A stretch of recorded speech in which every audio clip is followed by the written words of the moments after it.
Hello everyone, हमने अपनी last video में डिस्कस किया था चैप्टर 7A, जिसमें हमने अच्छे से चैप्टर 7A को समझा था। और इस वीडियो में हम डिस्कस करने वाले हैं चैप्टर 8, जिसमें हम बात करेंगे security for keeping the peace and good behaviour. मतलब कि बाय द कोर्ट सिक्योरिटी ली जाती है किसी पर्सन से फॉर दी एनी ऑफेंस, कोई कमिट मतलब कि कोई कमिट ऑफेंस ना कर सके वो इन फ्यूचर। जैसे कि उसके गुड बिहेवियर के लिए भी उससे कोई सिक्योरिटी ली जा सकती है, या फिर कोई पब्लिक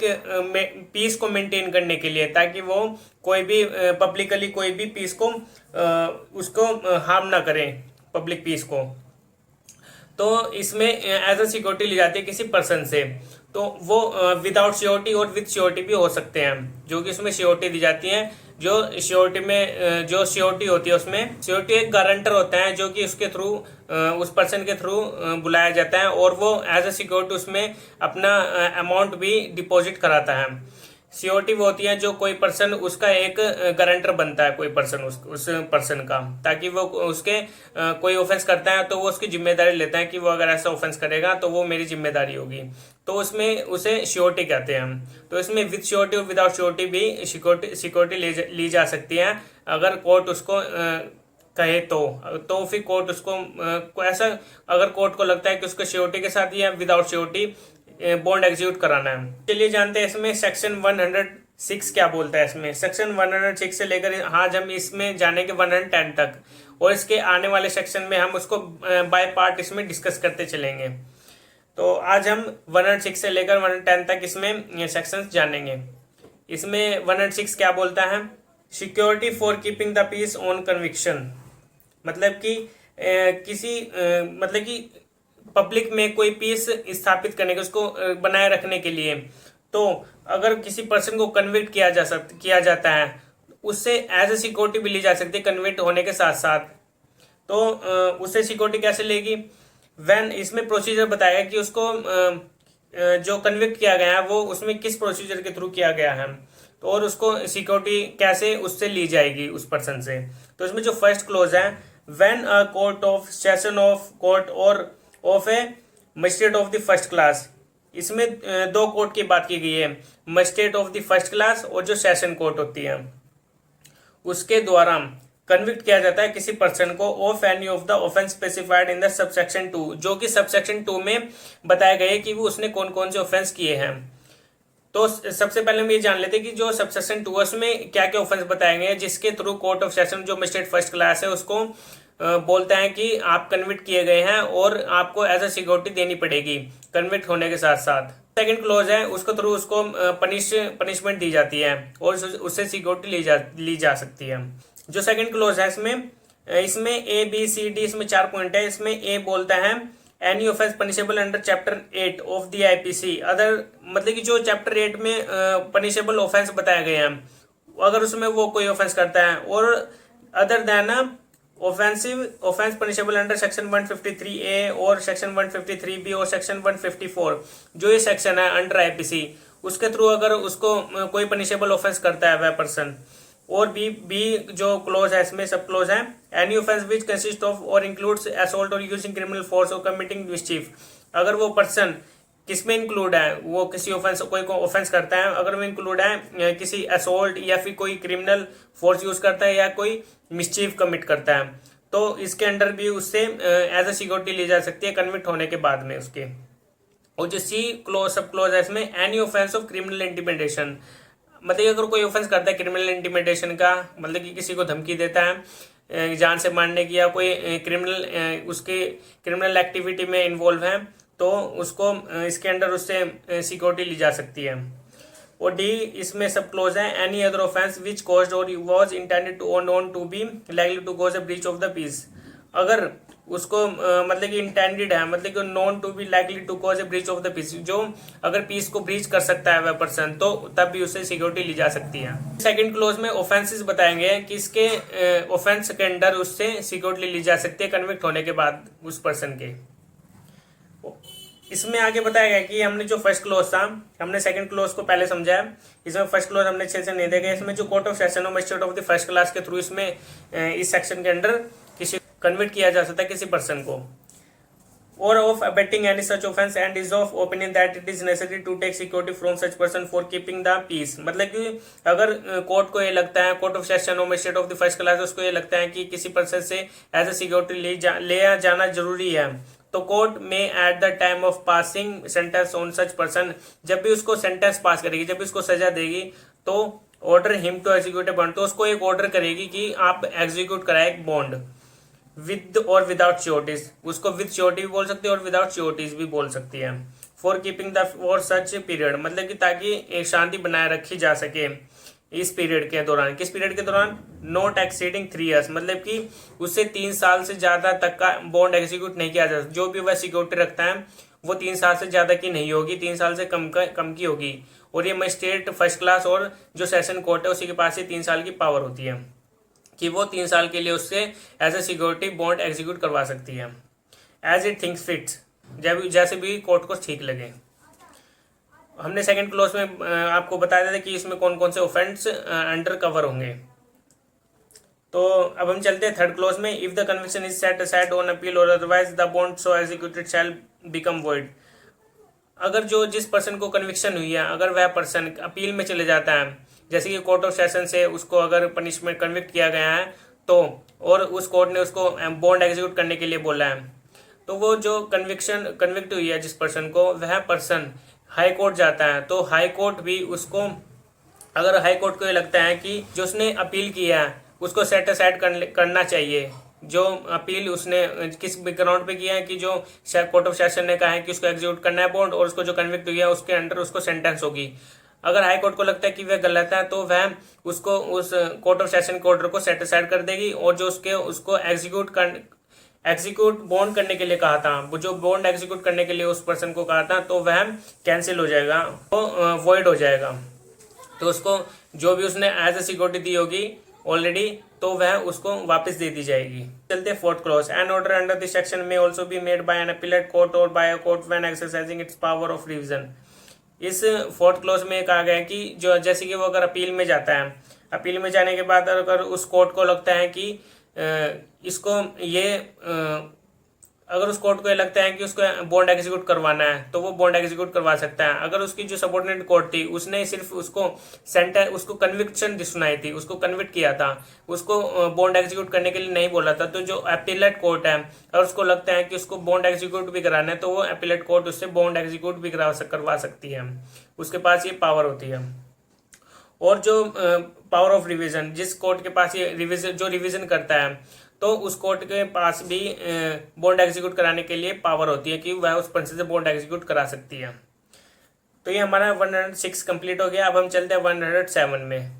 106 में सिर्फ यही बात की गई थी कि अगर किसी पर्सन को कन्विक्शन होती है, तो कन्विक्शन के साथ साथ उससे एक बॉन्ड एग्जीक्यूट कराया जा सकता है, उसमें सिर्फ यही था। अब हम चलते हैं 107 में बात की गई security for keeping the peace in other cases. किसी पर्सन से अगर एज ए सिक्योरिटी ली जाती है अदर केसेस में, इसमें अदर केसेस की बात की गई है, जैसे कि हमने 106 के क्लॉज 2 में पढ़ा था, उसमें जो ऑफेंस बताए थे उससे अलग। तो उससे अलग क्या हो सकता है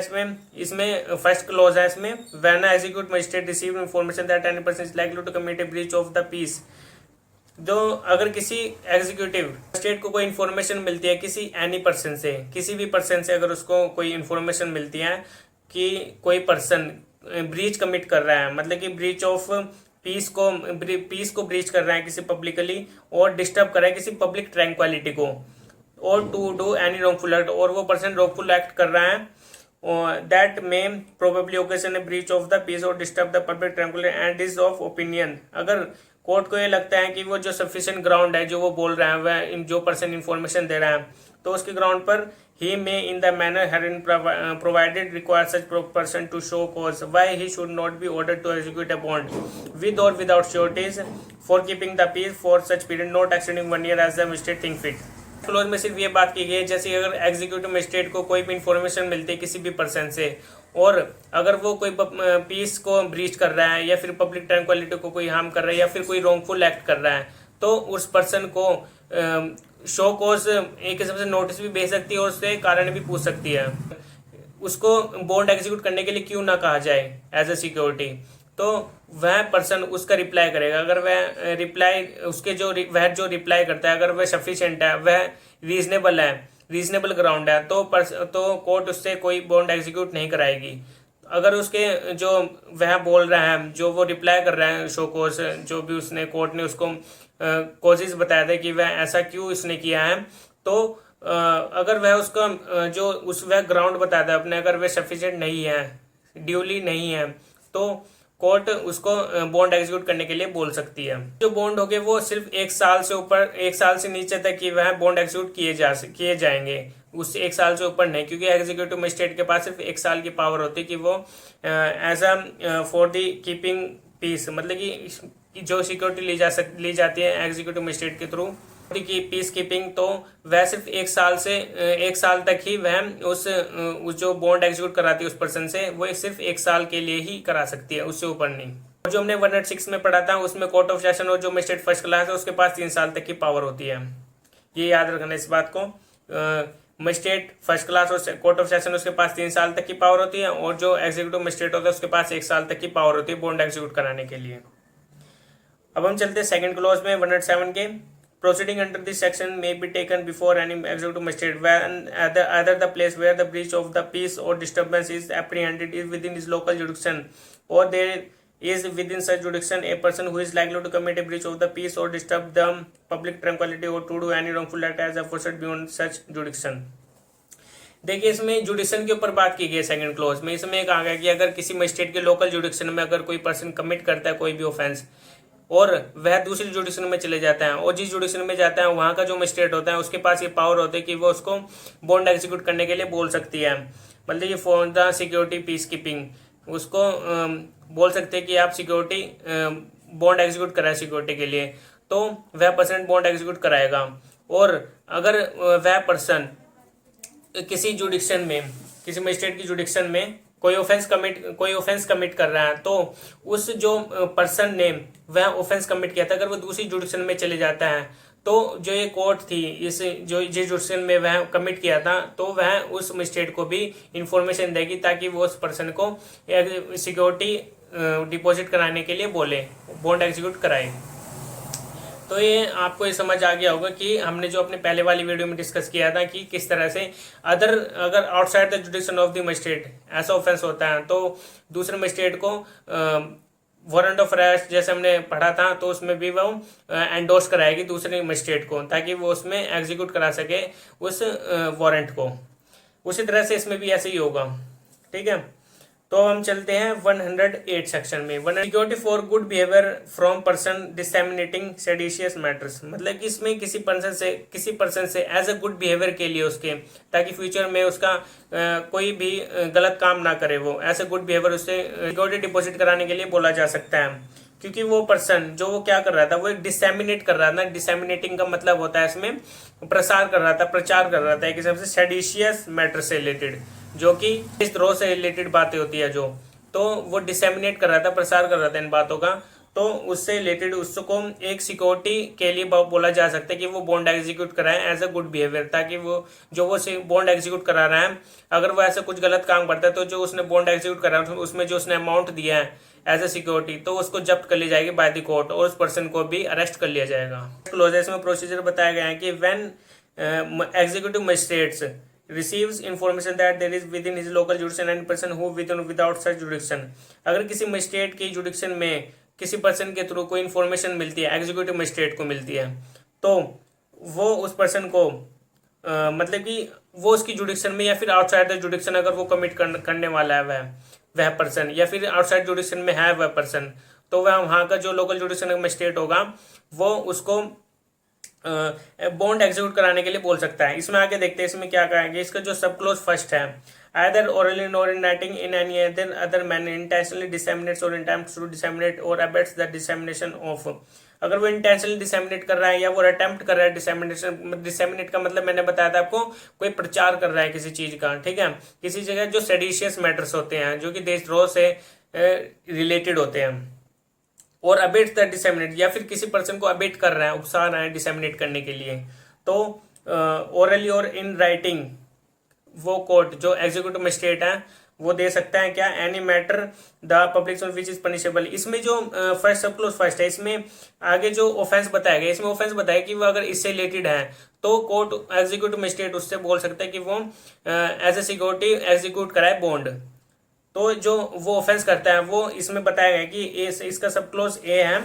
any matter the publication of which is punishable under section 124 है। 124 आपको पता ही है, सेडिशन से रिलेटेड है, ठीक है। और इसमें 153A और सेक्शन 153B और section 295A of the IPC, जो आईपीसी में ये सेक्शन मैंने आपको बताई, अगर इसके अंडर वो पनिशेबल ऑफेंस करता है। और एनी मैटर कंसर्निंग ए जज acting or purporting to act in the discharge of his official duties which amounts to criminal intimidation or defamation under IPC.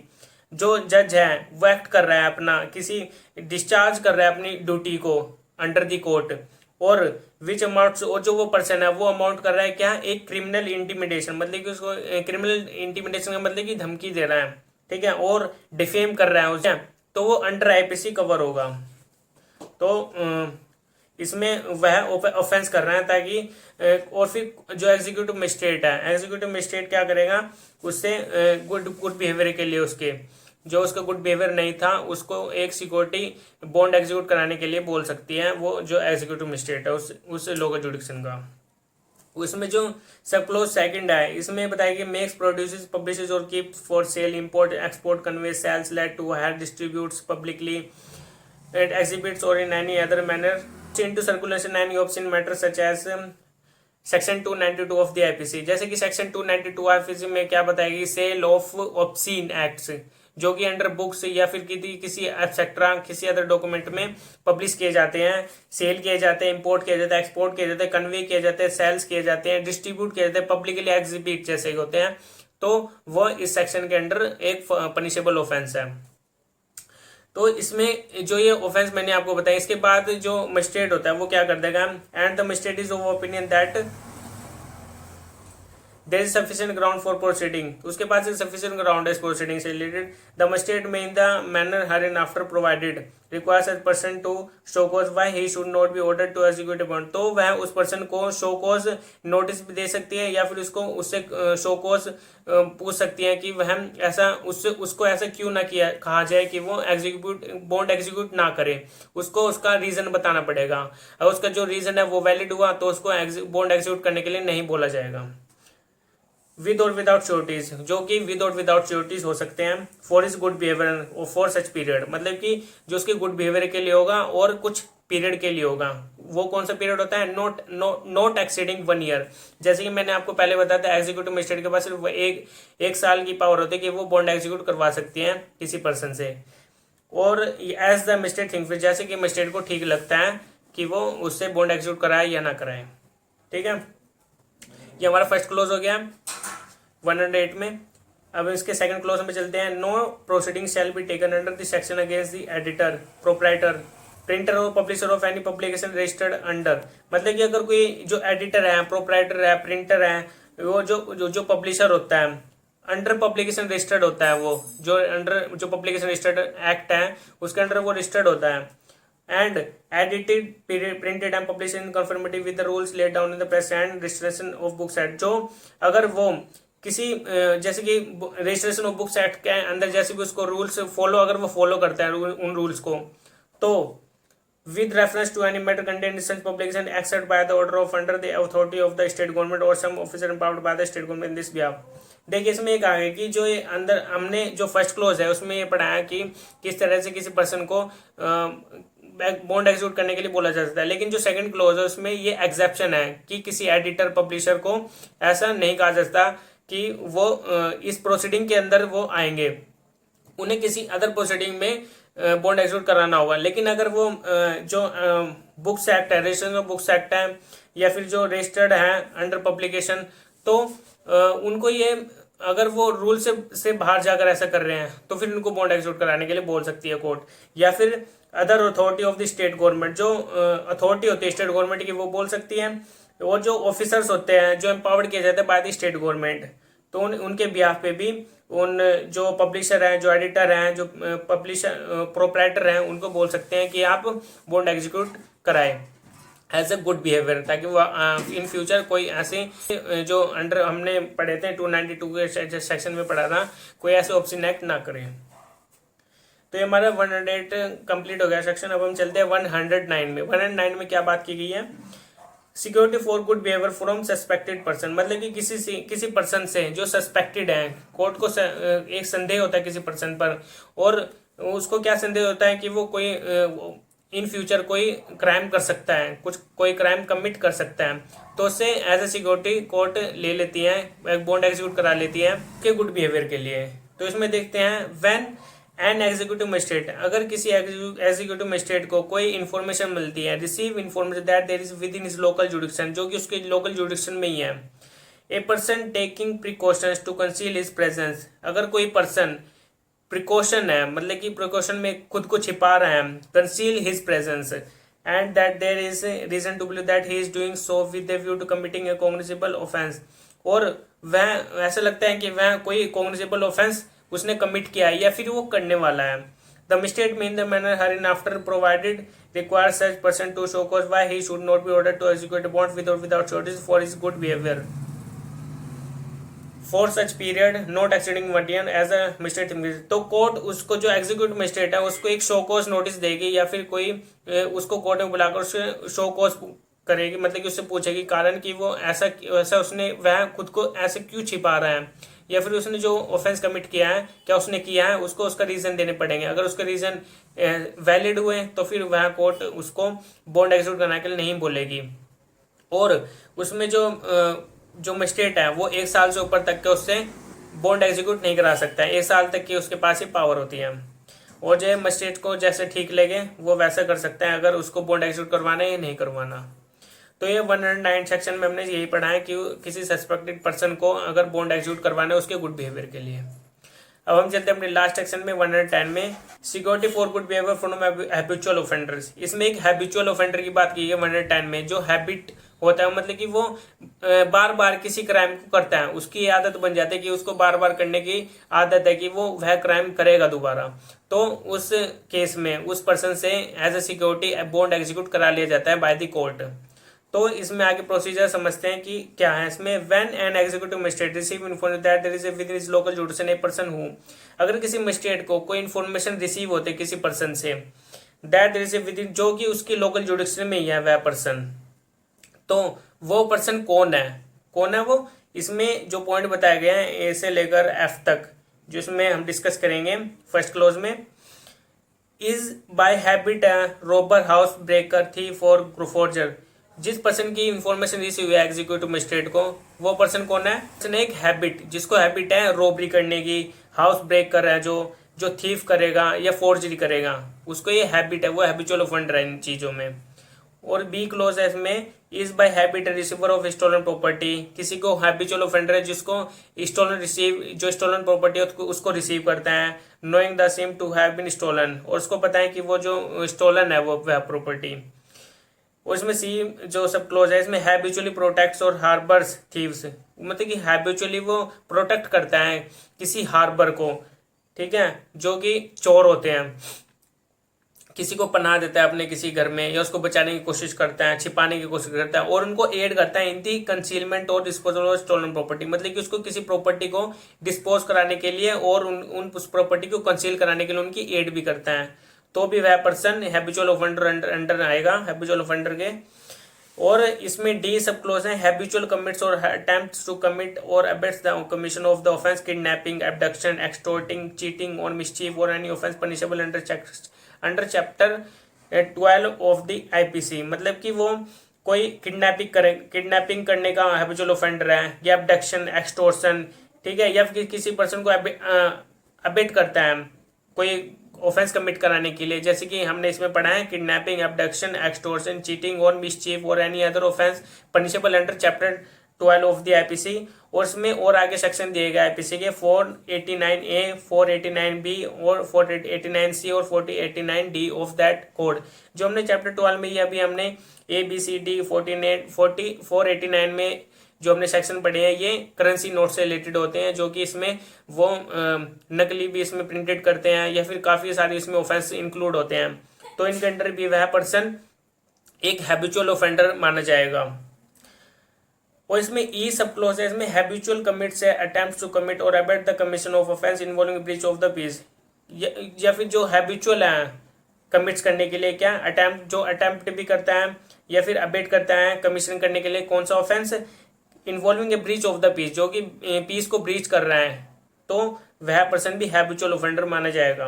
Habitually commits और attempt to commit or abet the commission of any offence under of one और following acts नेमली। उसका F close सब clause है, इसमें बात की गई है कि कोई पर्सन अगर कोई कमिट करता है, अबेट करता है या फिर अटेम्प्ट करता है क्या करने की, एनी ऑफेंस अंडर वन और more of the following act, जो कि इसमें एक्ट दिए गए हैं ए टू एच तक, इसमें जो एक्ट डिफाइन किए गए हैं इनके अंडर अगर कोई भी अगर वह ऑफेंस करता है तो वह एक हैबिचुअल ऑफेंडर माना जाएगा और उससे as a security good behaviour के लिए उसके तो उससे बॉन्ड एग्जीक्यूट कराया जाएगा। इसमें जो हमने ये पढ़ा है एफ में, इसमें कौन कौन से एक्ट आएंगे जिनके अंडर वह जो क्राइम करता है। एक हो गया drugs and cosmetic act, foreigner exchange for regulation act, the employees provident funds, the prevention of food adulteration act, the essential commodities act, the untouchability act, the customs act, the foreigner act. अगर इनके under वह कोई भी offence करता है तो भी वह हैबिचुअल ऑफेंडर माना जाएगा।